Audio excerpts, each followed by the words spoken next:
कि मैंने अपनी धर्म की रक्षा के लिए रेखा का उल्लंघन किया।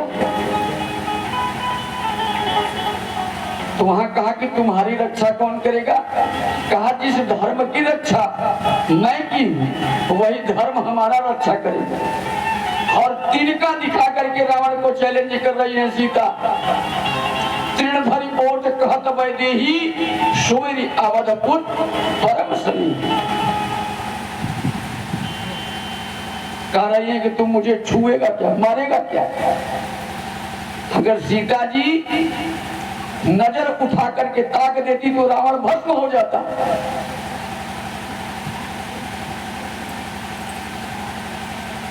अब सीता जी ने कहा कि मैंने जिस धर्म की रक्षा के लिए भिक्षा दिया और देवर की आज्ञा का उल्लंघन किया तो धर्म भी हमारा रक्षा करेगा। यहाँ एक कवि लिखते हैं कि माचिस एक होती यदि माता सीता के पास, बाकी क्या अशोक में सशोक त्रास पाती क्यों। फायर ब्रिगेड यदि होता रावण के पास तो कपि के जलाए स्वर्ण लंका जल जाती क्यों।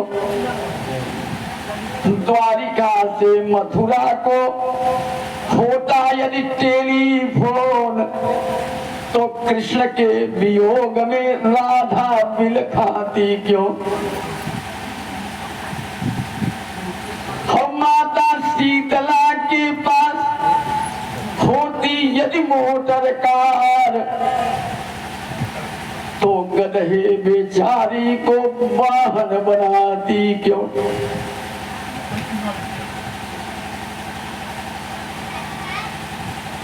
तो हरि कनन हरि कथा अनंत कहा ही सुना ही बहुविधि सब संत। हनुमान जी ने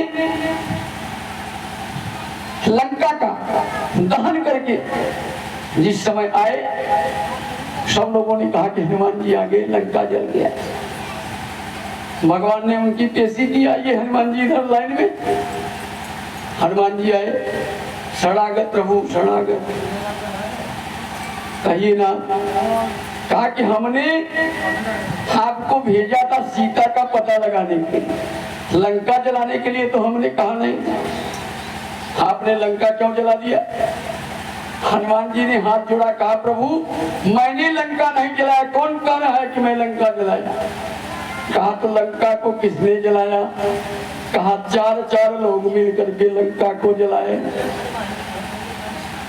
कहा भाई भेजे तुम्हें अकेले, मुद्रिका पहचान स्वरूप तुमको दिया, तुम्हारे साथ 4 लोग कैसे समुद्र पार कर गए। हनुमान जी ने कहा कि प्रभु मैंने नहीं जलाया।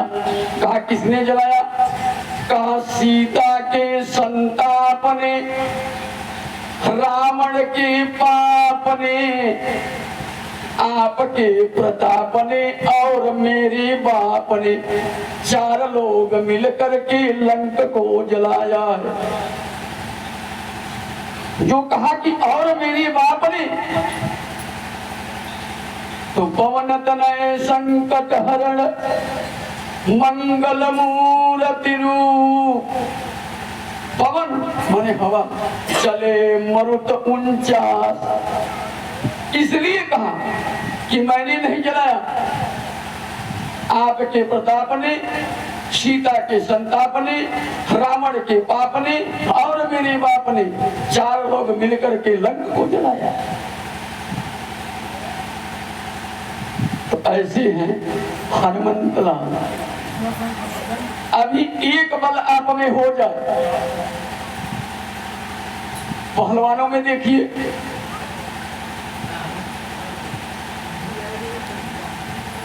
तुलित बल धामम, कोई उनके सामने बलशाली है। बुद्धि में देखिए, बुद्धिमताम वरिष्ठम,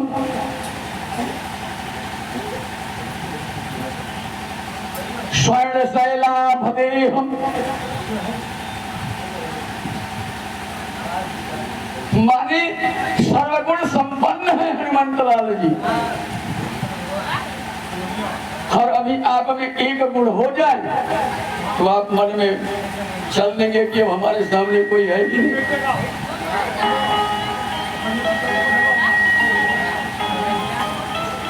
मैत्री मुनि ने कहते हैं कि विदुर जी महाराज आप साक्षात धर्म के अवतार। बहुत बढ़िया आप प्रश्न किए हैं विदुर जी। जगत में सुख ही नहीं है। इस जगत में जहाँ हम और आप रह रहे हैं यह दुखालय है, और हम और आप क्या ही रहे हैं सुख।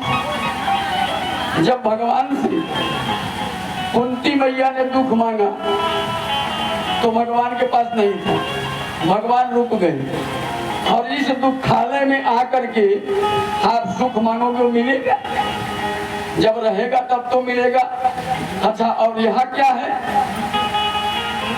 अभी आप सोच रहे हैं कि हमारे पास एक बढ़िया मकान बन जाए, इसके बाद एक गाड़ी हो जाए, फिर 4 चक्का हो जाए, माने आपकी कामनाएं बढ़ रही हैं। तो इस दलदल में जितना हाथ पैर फटकारोगे उतने फंसते चले जाओ। यहाँ से उबरने का प्रयास मत करो।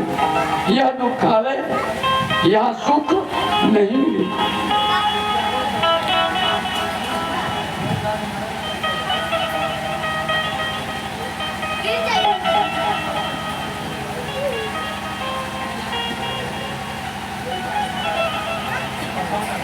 तो हम और आप इस दुखालय में सुख हेर रहे हैं, यहाँ सुख मिलने वाला नहीं। अगर सुख हमें और आपको मिलेगा तो केवल भगवत नाम संकीर्तन से, इसके अलावा कुछ मिलने वाला नहीं। एक बड़े सज्जन व्यक्ति थे, उन्होंने अपने बेटे को बुलाया, गर्मी का समय था, कहा बेटा जाओ बाजार से आम ले आओ। बेटा झोला उठाया चल दिया, गया वहां से आम तो लेकर के आया। और उनके पिता ने कहा कि बेटा इसे एक बाल्टी में डाल दो, थोड़ा ठंडा हो जाए तो पाएंगे। अब बच्चा जो था पानी में डाल दिया, गया बैठा। पिता ने कहा अब तो 1 घंटे हो गए हैं बेटा, ले आओ फल खाया जाए। जब बेटा जा करके उसमें हाथ डालता है तो क्या देखता है, उसमें सब मिट्टी ही मिट्टी है। अब आकर के पिता से कहा कि पिताजी वहां तो आम है ही नहीं। कहा तुम लाए थे कि नहीं? कहा हम लाए थे। कहा कहाँ से लाए हो? बताए कि इस दुकान से लाए हैं। अब वो चल दिए, वहां जाकर के उससे क्रोध में लगे बातें करने के, हमारे बच्चे को मूर्ख बना दिया, हमने पैसा दिया आम के लिए और तूने ठग लिया। उसने कहा कि महाराज जी मैं ठगा नहीं हूँ, जरा हमारे दुकान का बोर्ड पढ़िए, इस पे क्या लिखा। तो उस पे लिखा था नकली फलों की दुकान। वो सजावट के लिए फल रंग बिरंगे करके बेच रहा है। उसने कहा कि महाराज बोर्ड पढ़ लीजिए, उस पे लिखा था कि नकली फलों की दुकान। बच्चा आम समझ करके उसको ले गया। तब उसमें बच्चे का दोष माना जाए कि दुकानदार का? बच्चा तो सोचा कि पिताजी आम मंगाए और पिताजी सोच रहे हैं कि बच्चा आम लाया, तो वो भी आम खरीदा, वो भी आम दिया। अंतर इतना ही था कि उसने बोर्ड नहीं पढ़ा, या उस दुकानदार से कहा होता कि भैया हमें खाने के लिए आम दे दीजिए, तो वह बता देता कि उस दुकान पे चले जाइए आपको मिल जाएगा। लेकिन वो तो बता नहीं पाया। इसी प्रकार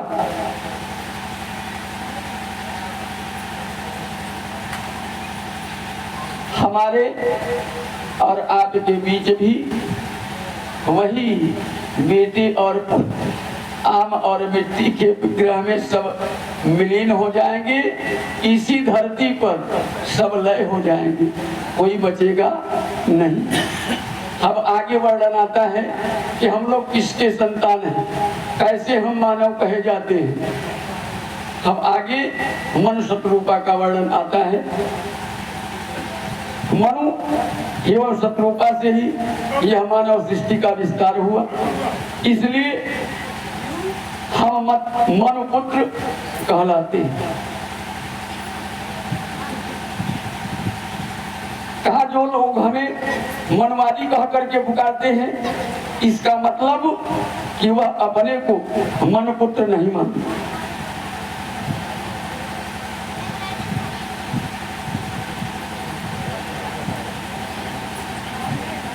मानव पुत्र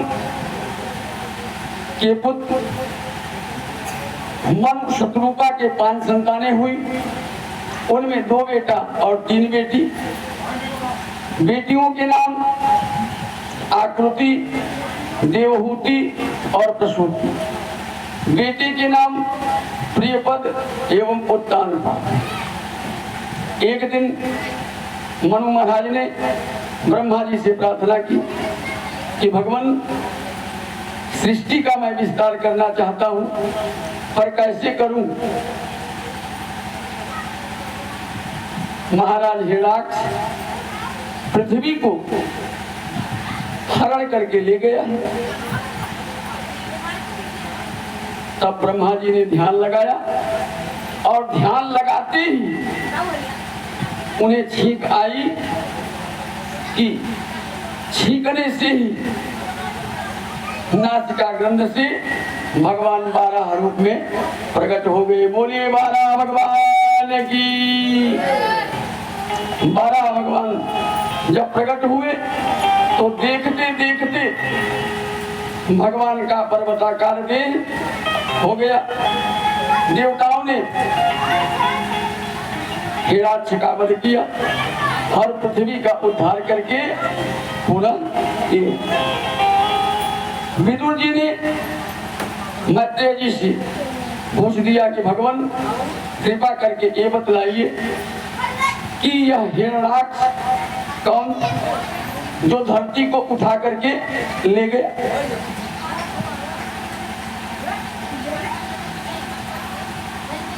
यह किसका बेटा था। तो मैत्रेय मुनि जी कहते हैं कि यह कश्यप ऋषि कई पत्नियां,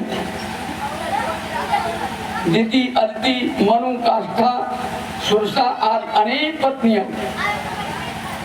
उनमें जो दिति नाम की पत्नी थी वह दैत्यों की माता।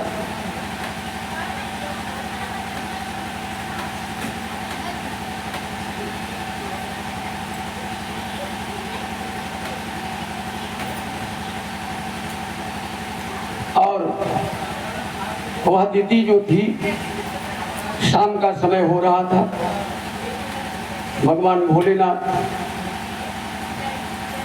अपने गणों के साथ विचरण कर रहे थे और जो उसकी पत्नी दिति थी वह रति याचना के लिए कश्यप जी के पास आई। कश्यप जी ने कहा कि देवी, इस समय भगवान भोलेनाथ अपने गणों के साथ टहल रहे हैं और इस समय जो भी औरत, जो भी देवी के गर्भ में जो भी बच्चा होगा वह दुष्ट ही संतान होगा। लेकिन दिति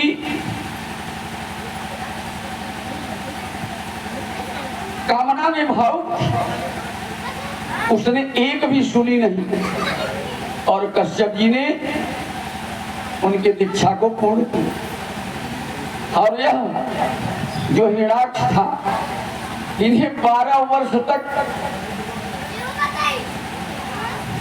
पैदा ही नहीं होने दिया, क्योंकि कश्यप जी ने कहा कि यह जो पुत्र होगा इससे सत्यानाश ही समझिए।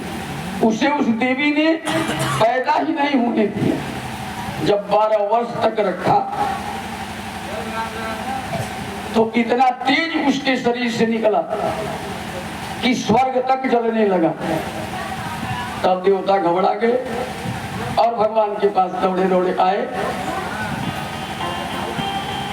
तब भगवान ने कहा कि आप लोग घबराइए मत। तब सनक सनातन सनातन एवं सनत कुमार आज जो मेरे मानस पुत्र हैं उन्हें पैदा किए। जब उन्हें पैदा किए तो कहा कि बेटा अब तुम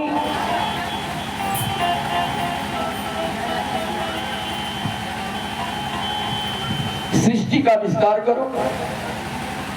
ये चारों भैया ने कहा कि हम सृष्टि का विस्तार नहीं करेंगे, हम लोग केवल भगवत भजन करेंगे।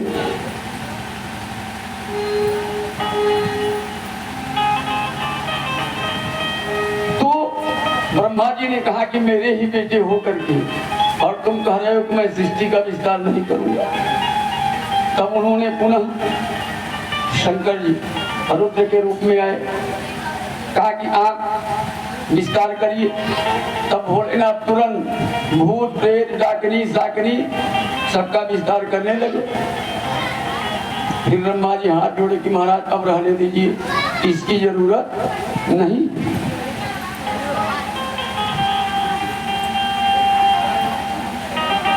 कहा कि अब ऐसा मत करिए, अब आप रहने दीजिए। भगवान कहते हैं कि हमारे दो मुख हैं, ब्राह्मणोस्य मुखमासीद बाहुराजन्यः कृतः और दूसरा मुखादग्नि रजायत। अग्नि और ब्राह्मण यही भगवान के दो मुख हैं। कहा पहला अग्नि में स्वाहा और ब्राह्मण के मुख में आहा। बढ़िया मालपुआ रसगुल्ला खिलाओ, ब्राह्मण प्रसन्न हो जाएंगे, वाह वाह क्या बात है। और अग्नि में देसी घी गुड़ डालिए, अग्नि भी प्रसन्न हो जाए। कहा एक दिन हिरण्याक्ष ने अपने भाई हिरण्यक्ष से बोला कि भैया अब हम दिग्विजय करना चाहते हैं। निकल पड़े, घूमते घूमते हर जगह भ्रमण कर लिया, जहां भी जाए कोई लड़ने के लिए तैयार नहीं। नारद जी को देखा, नारद जी को रास्ते में पकड़ लिया। है बाबा इधर आओ, नारायण नारायण करते कहाँ जा रहे हो, आओ दो चार हाथ हो जाए, लड़ना भिड़ना जानते हो। नारद ने कहा कि भैया हम लड़ना भिड़ना तो नहीं जानते, लेकिन लड़ाना भिड़ाना जानते हैं। चलो तुम्हारी मनोकामना कभी पूर्ण होगी।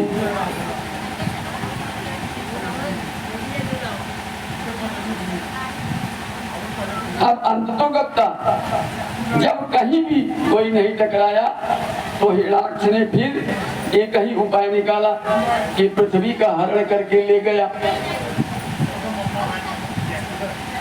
और जब पृथ्वी का हरण करके जल में प्रविष्ट हो गया तब इधर ब्रह्मा जी ने ध्यान किया और ब्रह्मा की छींक से नासिकारंध्र से 12 भगवान फिर प्रकट हो गए।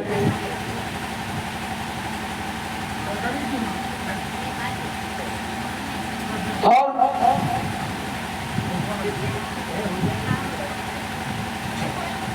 जब प्रकट हुए तो उन्होंने जाकर के युद्ध किया और उसे मारा, फिर वहां से पृथ्वी को उठा करके ले आया। जब एक प्रहार गाल पर किया, एक थप्पड़ मारा तो हिरण्याक्ष की आंखें निकल करके बाहर चली गई। रक्त बमन होने लगा और धड़ाम से धरती पर गिर पड़ा। सभी देवता जय जयकार बोलने लगे, पर किसी को विश्वास नहीं हो रहा था कि एक ही थप्पड़ में इसकी मृत्यु हो गई। देवता भी डर रहे थे, जय जयकार भी खुल के नहीं कर रहे थे कि ऐसा न हो जय जयकार करूं मेरे ऊपर भी भारी पड़ जाए। देवता कहते हैं प्रभु बड़े बड़े योगेंद्र मुनि संत निरंतर योग्याभ्यास करते हैं, तब जाकर के कहीं उन्हें प्रभु का दर्शन मिल पाता है। अब देखिए यहाँ हिरण्याक्ष मृत है और इधर इनकी भी बुराई कर रहे हैं। अच्छाई में भगवान को भी कह रहे हैं कि आपके दर्शन नहीं होते, और उधर हिरण्याक्ष का कोई बुराई नहीं कर रहे हैं कि कहीं पूछा तो लय धड़ाम हमारे ऊपर भी हो जाएगा।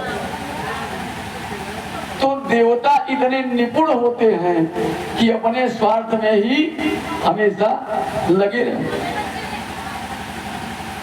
दूसरा बोला कि भाई हम उनकी महिमा का गान करें और कहीं ये जिंदा निकल जाए तो लेने के देने पड़ जाएंगे। तो फिर देवता भी इस ढंग से स्तुति कर रहे हैं कि अगर जिंदा भी हो जाए तो भी बुरा न लगे, हम मरा हो तो देवताओं को भी न बुरा लगे। इस प्रकार से उन्होंने किया। देवता कहते हैं कि हे प्रभु, हम आपके चरणों में बारंबार प्रणाम करते हैं। बड़े सौभाग्य की बात है जो इस दुष्ट का आपने दमन किया, अतः इसे मारकर आपने हम देवताओं पर बड़ा भारी अनुग्रह किया।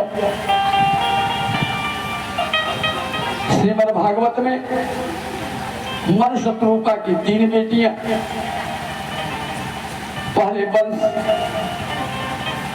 सुनाया गया, बेटी की बाद में चर्चा की गई।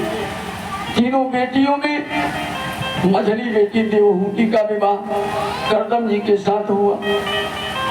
करदम जी ने विवाह के समय एक शर्त रखी कि एक संतान होते ही मैं विरक्त हो जाऊंगा।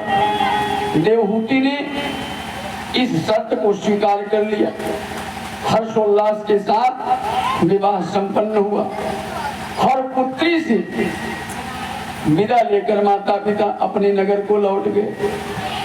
पर शादी होते ही करदम जी समाधि लगा करके बैठ गए। 1 वर्षों तक अखंड समाधि लगी रही और देवहूति अपना पूरा श्रृंगार उतार करके पति की सेवा में समर्पित हो गई। करदम जी की जब समाधि खुली तो करदम जी देवहूति को देख करके प्रसन्न हो गए। कहा, देवी आप 1 वर्ष तक हमारे सेवा में रति रही, बोलिए तुम्हें क्या चाहिए, मैं प्रसन्न हूं।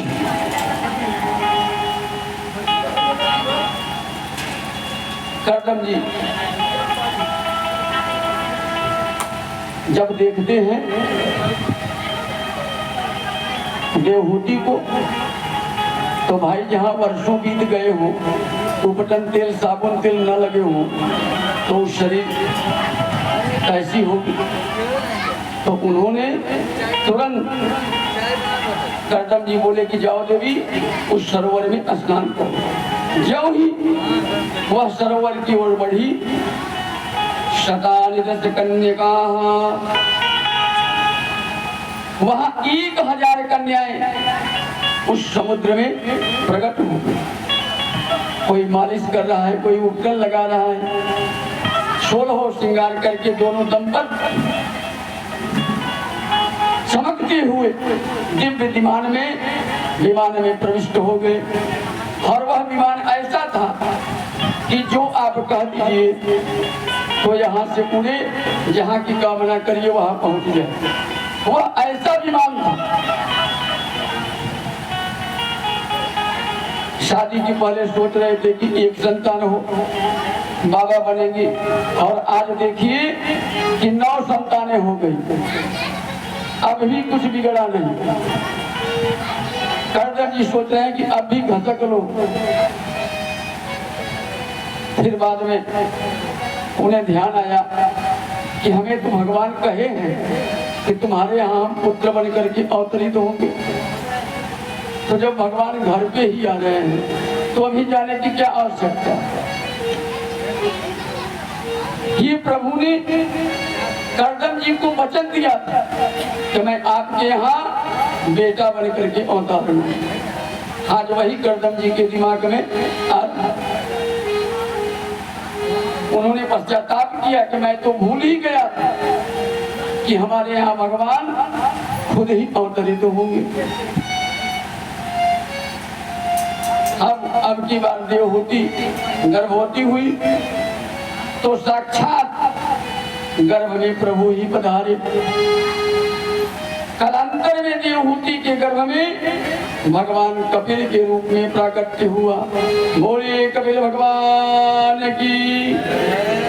हम कपिल भगवान के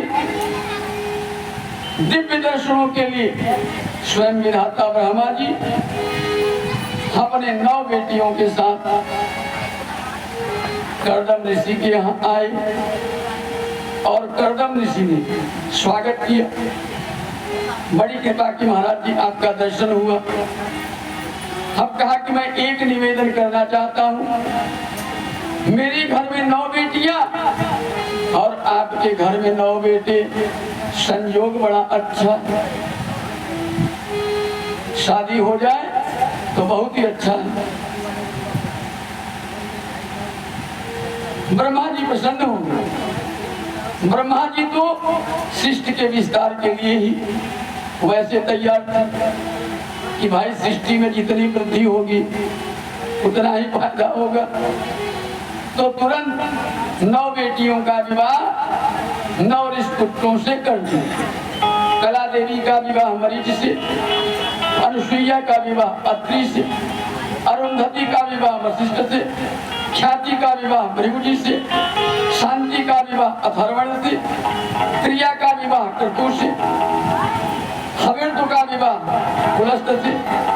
9 बेटियों का विवाह करदम ने कर दिया।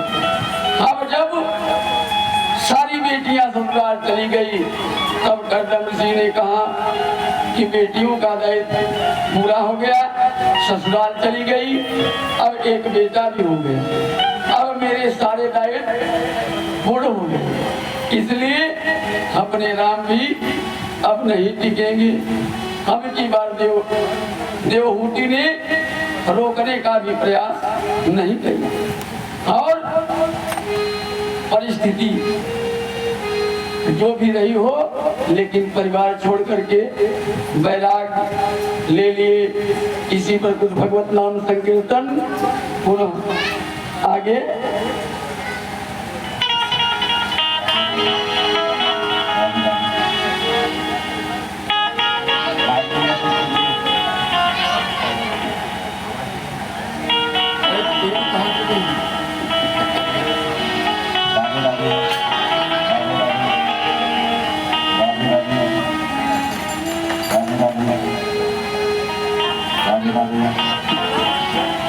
और बढ़ाइए।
जो काले काले मोर मुकुट लट बलिया पे तेरी मोर मुकुट लट बलिया पे बलिया सावरी बलिया सावरी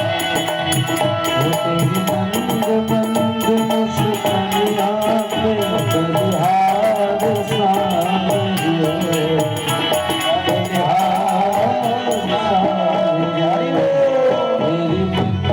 मंद मुस्कानिया पे बलिहार सावरियो बलिहार सावरियो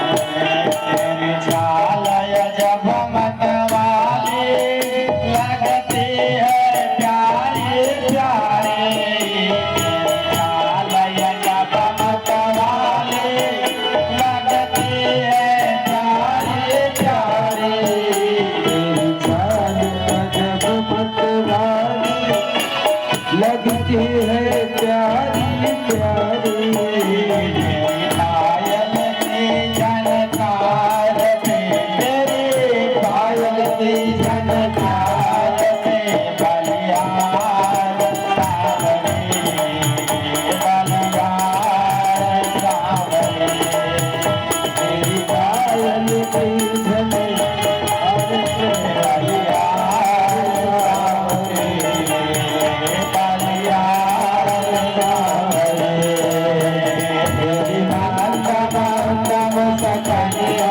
पे तेरी माता मुस्कानिया पे बलियार सावरी बलियार सावरी तेरी मंद मंद मुस्कानिया पे बलिहार सावरियो बलिहार सावरियो तेरी मंद मंद मुस्कानिया पे बलिहार सावरियो बलिहार सावरियो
लगती है सबसे प्यारी युगल छवि बन जाओ युगल छवि बन जाओ बलिहार सावरी बलिहार सावरी युगल छवि बन जाओ बलिहार सावरी बलिहार सावरी तेरी माता मुस्कानिया पे तेरी माता मुस्कानिया पे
भगवान की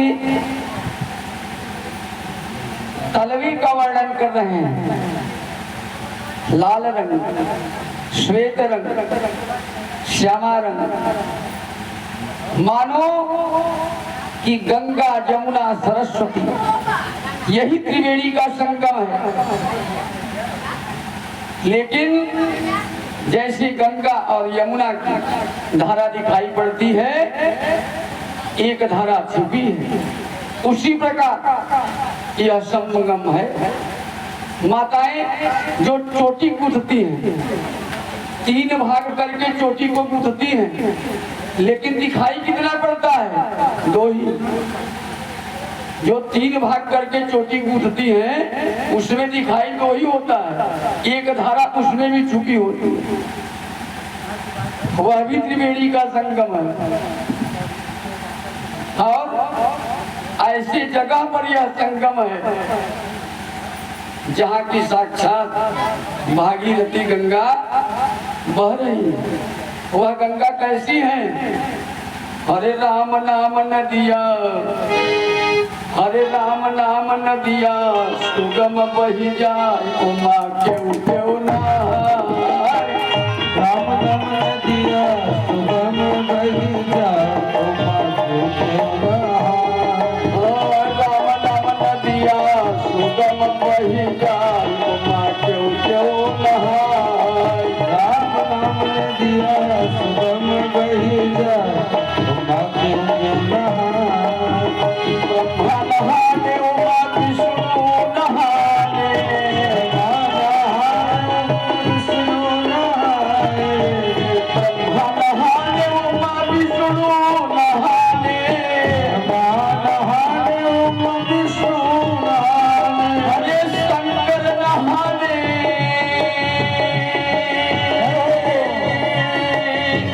शंकर नहाने डमरुआ बजाए उमा क्यों क्यों नहाए।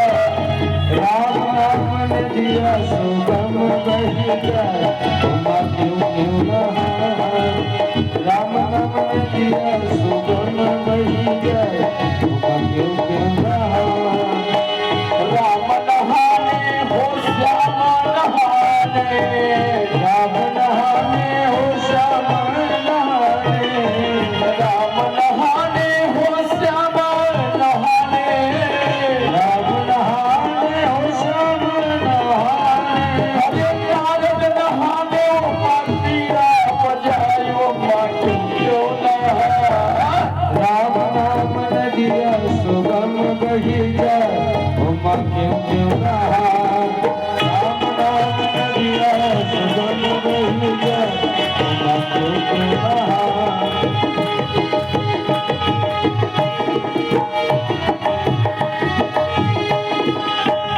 सूर नहाने कबीरा नहाने, सूर नहाने कबीर नहाने। सूर नहाने कबीरा नहाने, सूर नहाने कबीर नहाने। हरे तुलसी नहाने, तुलसी नहाने रचे मानस रचाए उमा क्यों क्यों नहाए। राम नाम नदिया सुगम बही जाए उमा क्यों क्यों नहाए। राम नाम नदिया सुगम बही जाए उमा क्यों क्यों नहाए। श्रोता नहाने उमा बटला नहाने, होता नहाने मोहब्बता नहाने। श्रोता नहाने उमा बटला नहाने, होता नहाने मोहब्बता नहाने। हरे महबू नहाने,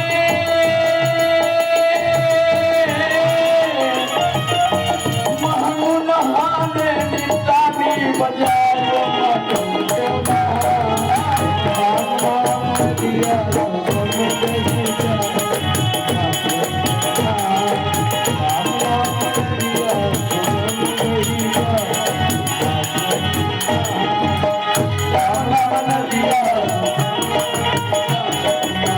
क्यों नहाए। राम नाम नदिया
बहिरा मधुबाला।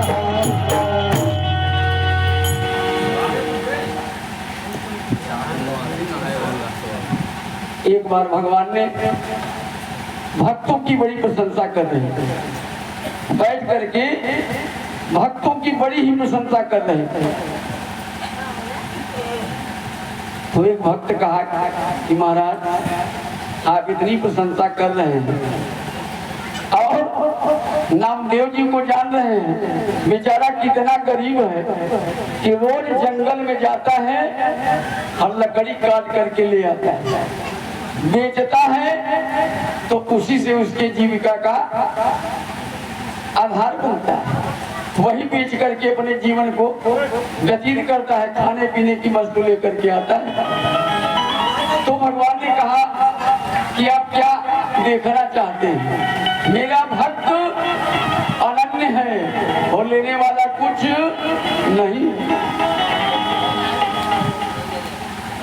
दूसरा भक्त कहा महाराज हमें दिखाइए। कहा कि हमें दिखाइए आप। जब कहा कि हमें दिखाइए तो भगवान ने क्या किया? भगवान ने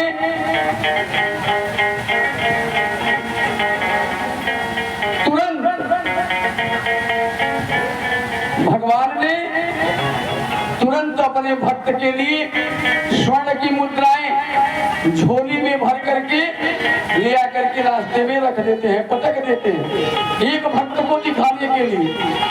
हम एक पति पत्नी दोनों आ रहे हैं तो भगवान ने कुछ मुद्राएं बगल गिरा दी, तो नामदेव जी तो चले गए और कुछ दूर पर जाकर के खड़े हैं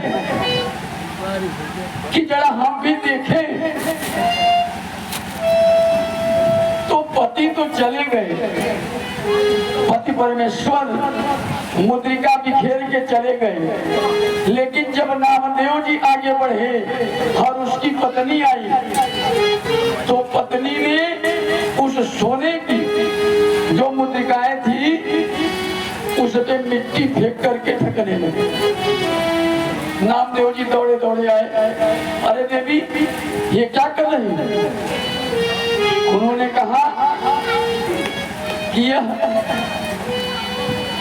दूषित धन है, इसको हम नहीं ले सकते, इसलिए इस पे मिट्टी डाल रहे हैं। तो देवी जी ने कहा कि हम इसीलिए मिट्टी पे मिट्टी डाल रहे हैं। नामदेव जी ने कहा कि आप तो हमसे भी बुद्धिमान हैं।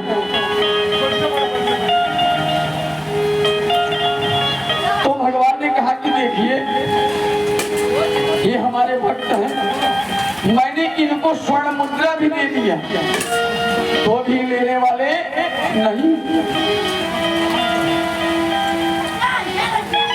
तो भगवान कहे कि चलिए अभी जंगल में जा रहे हैं लकड़ी काटने, अब लकड़ी ही इकट्ठा करके दिखा दे। जिस जंगल में नामदेव एवं उसकी पत्नी जा रही थी, भगवान जंगल की सारी लकड़ियां काट करके ढेर ले गए। अब नामदेव और उनकी पत्नी उस जंगल में गए जब तो देखा कि सारी लकड़ियां कटी। उन्होंने कहा लग रहा है कि कोई लकड़हारा आया था, लकड़ी काट के गया है और गाड़ी ओड़ी लेने गया होगा, साधन तब ले जाएगा। वहां से चल दी, एक भी लकड़ी नहीं छुआ उसने। भगवान ने कहा कि देखिए पहले मैंने स्वर्ण की मुद्री की झोली भर कर की मुद्रिका दिया तो भी नहीं लिया, अब लकड़ी काट करके रख दिया तो भी नहीं लिया। रास्ते में उसकी पत्नी कह रही है कि स्वामी इसका मतलब परिणाम आप समझते हैं क्यों ऐसा हुआ? जो सोना था रास्ते में आज उसी का हम लोगों ने मुंह देखा था, वह दूषित धन था, उसी को दोष दे करके दोनों चले आए। और उस दिन जय जय सिया राम कुछ भी घर में नहीं।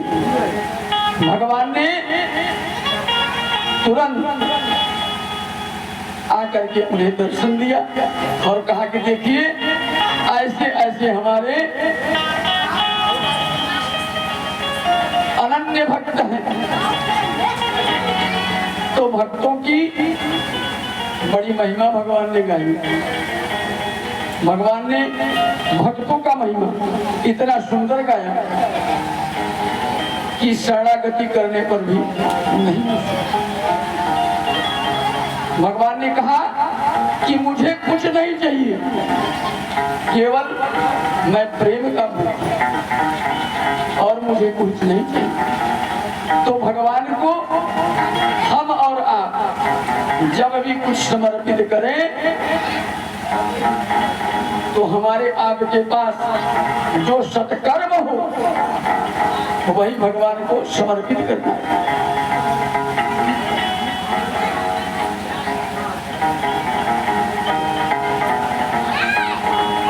भाई लोग कहते हैं जैसे सर में बोझा लेके आ रहे हैं, धूप का समय, प्यास लगा है, बोझा उतार दी, जल पी ली, का बाबा भैया बहुत सुख मिल गया, बहुत सुख। क्या सुख मिला? हरे जो सर में बोझा था वो हल्का हो गया, आपने उतार दिया, जल पी लिया, प्यास बुझ गई, इस चीज का सुख हुआ।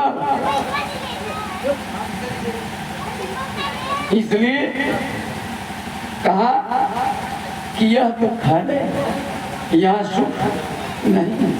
तो भगवत नाम संकीर्तन से ही हमारे आपके तत्क्षण जितने भी पाप हैं वह नष्ट हो सकते हैं। और कितना भी हाय हाय करके मर जाओगे, कुछ होने वाला नहीं। इसलिए 10 रुपए अगर है तो उसमें से 10 पैसा ही दान करिए, लेकिन करिए।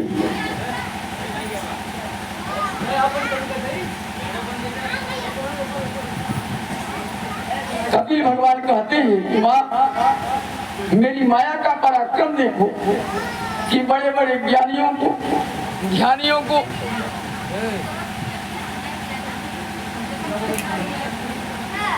सीताराम सीताराम सीता।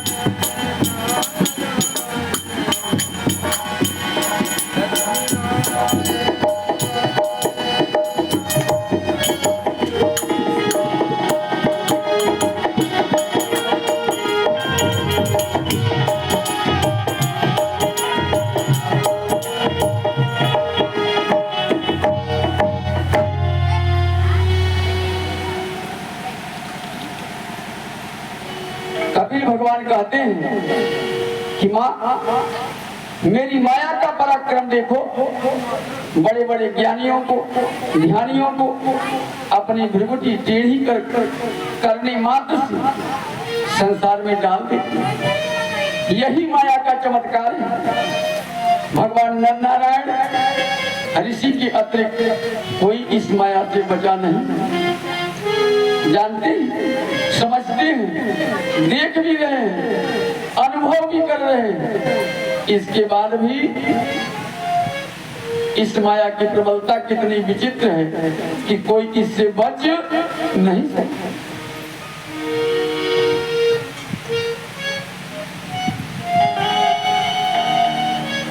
कहा कि फिर भी बच नहीं पा रहे हैं, फिर भी समझ नहीं पा रहे हैं।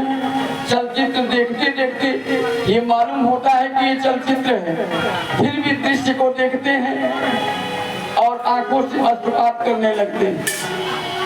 ऐसा यह माया का जंजाल।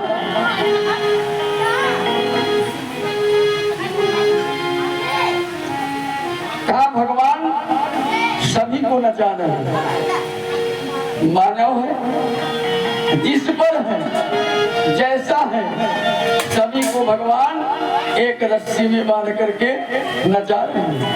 उमा दारू जोशित की नाई सबही नचावत राम गोसाई।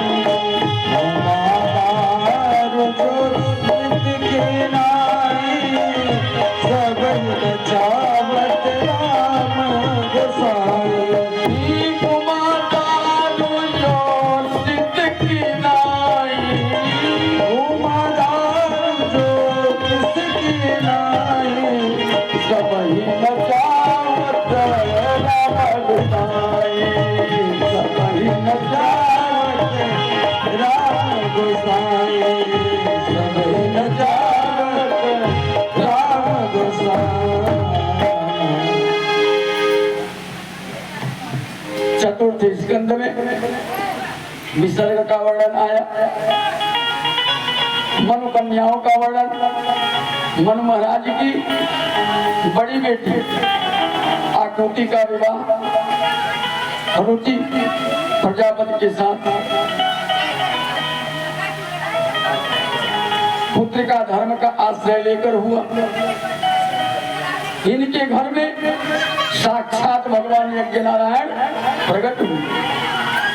यज्ञ नारायण भगवान का विवाह दक्षिणा नाम की कन्या से हुआ, इसलिए बिना दक्षिणा के यज्ञ की पूर्णाहुति नहीं हुई, यज्ञ की पूर्णता नहीं हुई। यह यजमान को समझाइए,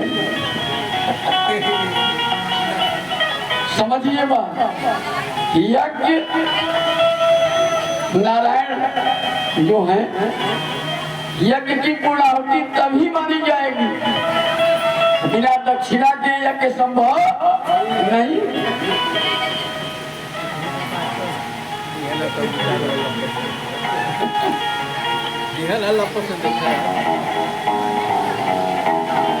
कहा कि सुखदेव जी कहते हैं कि परीक्षित, मैं देवमुनि विदुर जी को यह प्रसंग सुनाते हुए बोले कि विदुर जी, देवहूति माँ की जो 9 बेटियां हैं, उनमें अनसुईया का विवाह अत्रि मुनि से हुआ, उनसे कोई संतान नहीं हुई। अत्रि ने तप किया, उस तपस्या से प्रसन्न होकर ब्रह्मा विष्णु महेश ये तीनों देव प्रकट हुए और बोले ब्रह्मरुया। अत्रि मुनि ने हाथ जोड़कर कहा, भगवान मैंने तो एक को पुकारा और आप 3 क्यों आ गए? मैंने तो एक को पुकारा, आप 3 कैसे आ गए? ब्रह्मा विष्णु महेश बोले कि हम देखने में 3 हैं, लेकिन है एक। भगवान मुस्कुरा करके बोले, इसलिए उन्होंने कहा कि हम दिखाई दे रहे हैं 3, लेकिन वास्तव में हम एक ही।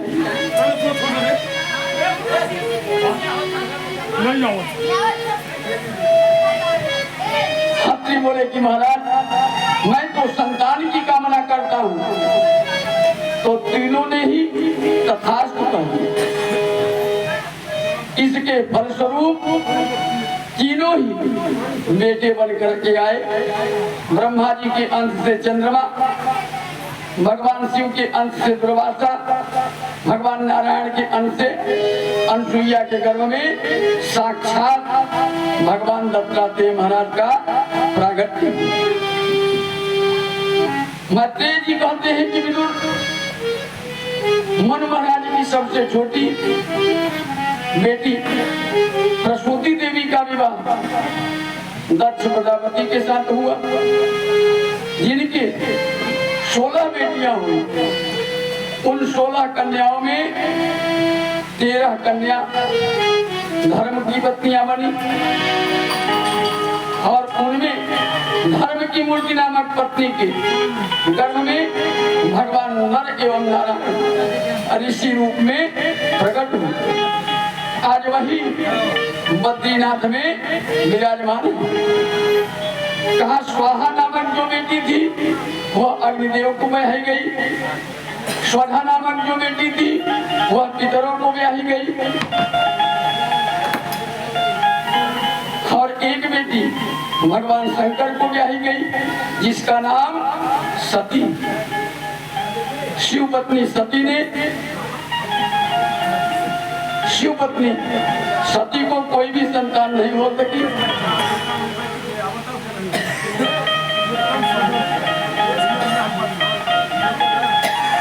शिव जी की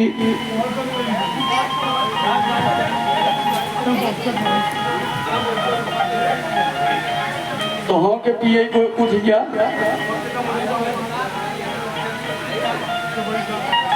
चाय पीना हो तो आप भी उठ जाइए। शिव जी की जो पत्नी सती थी उनको कोई संतान नहीं हुई।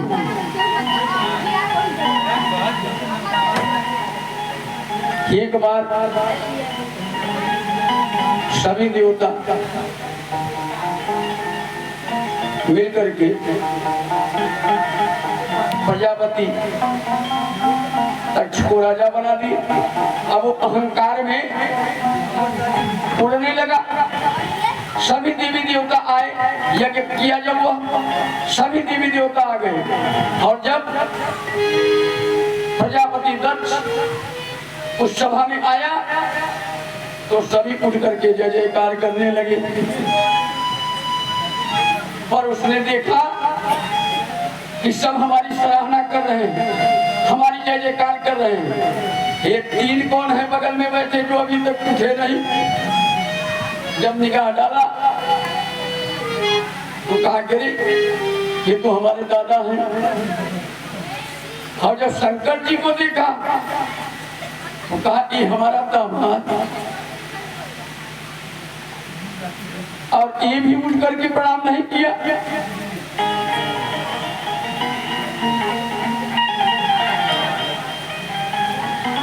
हम उसी सभा में लगा अपमानित करने। कहा कि इसने हमारी सभा ही धूमिल कर दी।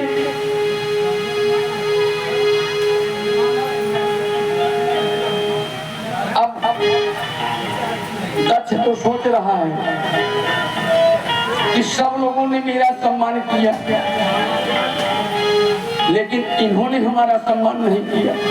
और यह नहीं जान रहा है कि शिव तो कल्याणकारी ही है। भाई मुख्यमंत्री की सभा हो, विचार करिए, मुख्यमंत्री की सभा हो उसमें प्रधानमंत्री आ जाए तो सब लोग मुख्यमंत्री को छोड़ देंगे, प्रधानमंत्री की तरफ आ जाए। तो शंकर जी के सामने दक्ष क्या था? कुछ नहीं। अब दक्ष लगा अपमान की बातें शिव जी को करने। नंदी जी तुरंत आक्रोश में आ गए, खड़े हुए। भगवान भोलेनाथ ने कहा नंदीश्वर बैठ जाइए। अरे भाई, ससुराली में सबको गाली खानी पड़ती है, बस अंतर इतना है कि लोग ब्याह में खाते हैं, हम ब्याह के बाद खाते हैं। अंदर इतना है। अब और लगे बोलने, फिर नंदी से नहीं रह गया। नंदी खड़े हो गए। कहा सुनिए, अब आप ज्यादा बढ़ रहे हो। मैं श्राप दे रहा हूं कि जाइए आपको बकरे का मुख लग जाए। नंदी जी ने श्राप दिया कि आपको बकरे का मुख लग जाए। अब उनकी सभा में हर लोग खड़े हुए। उन्होंने नंदी से कहा, दक्ष के सभा में जो दक्ष के चाटुकार थे, उन्होंने कहा, ऐ नंदी, मैं भी श्राप देता हूँ, शिव के जितने भी गण हैं सब पाखंडी हो।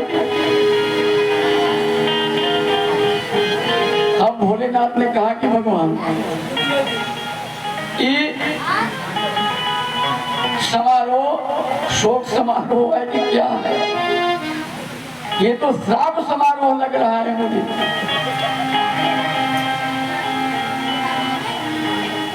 इसके बाद तुरंत भृंगी खड़े हुए कहे, सुनिए ब्राह्मणों, जाओ, मैं भी श्राप देता हूं कि तुम जैसे चाटुकार ब्राह्मण भिखमंगे हो जाओ।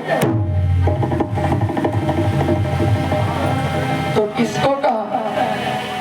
ब्राह्मणों को कि तुम जैसे चाटुकार ब्राह्मण सचिव वैद्य गुरु तीन जाओ, प्रिय बोलई भय आस, राज धर्म तन तीन कर कोई बेगई ना।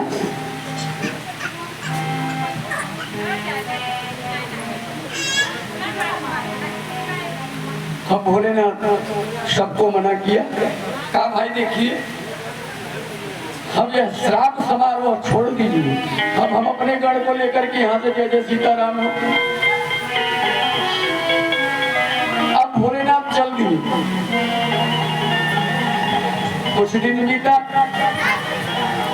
अब इधर तो दक्ष को अपमानित करना था भोलेनाथ को। दक्ष ने कहा, सबको बुलाया, कहा कि बहुत विशाल यज्ञ होगा। अब यज्ञ प्रारंभ हो गया, सभी देवी देवताओं को निमंत्रण भेज दिया गया। भोलेनाथ के पास निमंत्रण पत्र नहीं गया। सबको, जितने भी देवता थे सबको निमंत्रण भेज दिया गया, केवल भोलेनाथ को नहीं भेजा गया। हम जितने देवी देवता थे सब निमंत्रण पाए, सब अपने अपने विमान को उड़ाने लगे। अब भोलेनाथ को तो निमंत्रण ही नहीं है।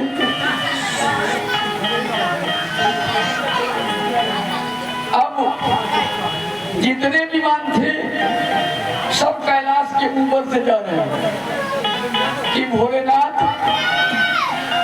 और माता सती देखे,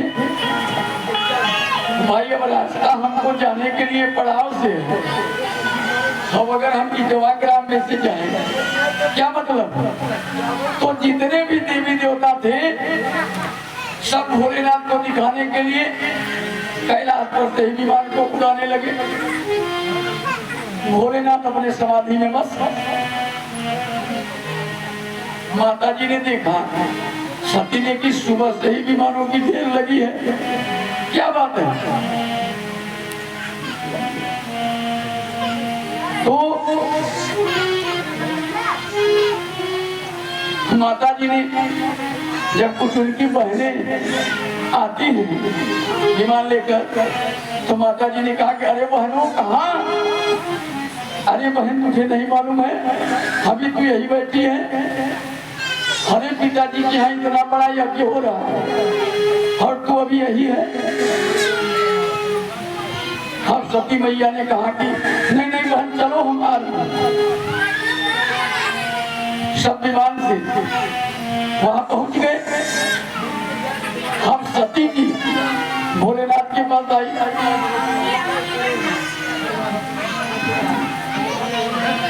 भोलेनाथ से कहा कि स्वामी ये सुबह से इतने विमान उड़ रहे हैं, कहाँ जा रहे हैं? भोलेनाथ ने कहा देवी ये तो मुझे नहीं मालूम है। सती जी ने कहा कि यह विमान जो जा रहे हैं, ये विमान आपके ससुराल जा रहे हैं। सती जी ने यह नहीं कहा कि मेरे नैहर जा रहे हैं। देखिए, जब देवियों को कोई बात बढ़ चढ़ के करना होता है तो तुरंत कहती है हमारे मायके में ऐसे, हमारे मायके में ऐसे, आप देखा नहीं होगा। और आज सती क्या कह रही है कि भोलेनाथ आपके ससुर जी ने एक बहुत बड़ा यज्ञ किया। तो भोलेनाथ ने कहा क्या देवी कोई निमंत्रण पत्र आया है? देवी ने कहा कि आया तो नहीं है लेकिन भेजे जरूर हूं। कभी कभी कभी भी सो जाता है।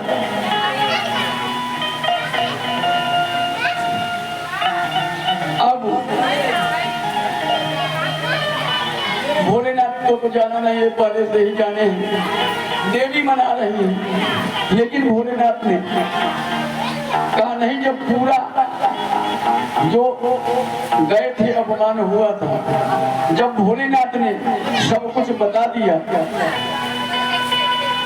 तब देवी लगी मनाने कि प्रभु पिताजी से गलती हो गई है और पहुंचेंगे हम और आप तो पिताजी तुरंत माफी मांगेंगे, कहेंगे बेटी बहुत गलती हो गया, इतना बड़ा यज्ञ था तुम्हें भूल गए। भोलेनाथ ने कहा कि देवी मैं जाने वाला नहीं। तो सती ने कहा कि आप मत जाइए, अगर हम भी न जाएं तो हमारे बहन बहनोई सब ये सोचेंगे कि लग रहा है कि शंकर जी का आज तक झगड़ा चल रहा है। तो सती जी प्रभु से पूछ रही हैं लेकिन प्रभु जाने के लिए कह नहीं रहे हैं। फिर वो